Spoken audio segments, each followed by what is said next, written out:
Новый год – самый добрый праздник в году. Он полон чудес, сюрпризов и волшебства. Новогоднее настроение уже нахлынуло в Югостинский государственный университет. Ярких красок к этому празднику волшебства добавило открытие новогодней елки в фойе университета. Новогодние игрушки, свечи, хлопушки днем,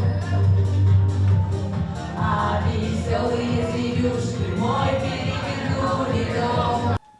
В обычный зимний день, задолго до начала занятий, студентов и профессорско-преподавательский состав ждал приятный сюрприз.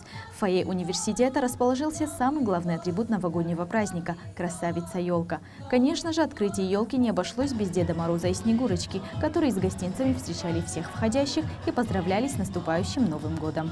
Уходит! 2, 3! Елочка, гори!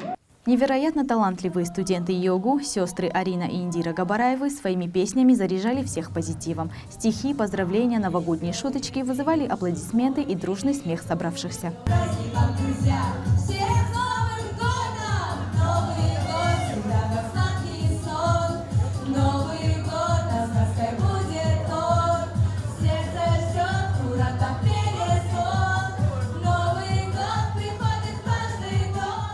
Ректор ЙОГУ Вадим Тедеев поздравил всех студентов с наступающим праздником.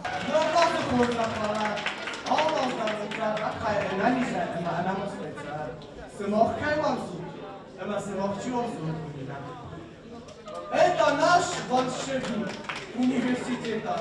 Так что давайте скажем ему большое спасибо. Спасибо! Ștefan Dr. Mohostam Yuma, Mashavjistam Rozma, Mezun Manuja Havida Самохархузда, студента Дуня Илнай. Прозвеневший звонок позвал всех на занятия. Праздник удался. Впрочем, как и всегда в стенах ЙОГУ. Впереди встреча нового 2022 года. Конечно, что всего лишь раз за 12 месяцев.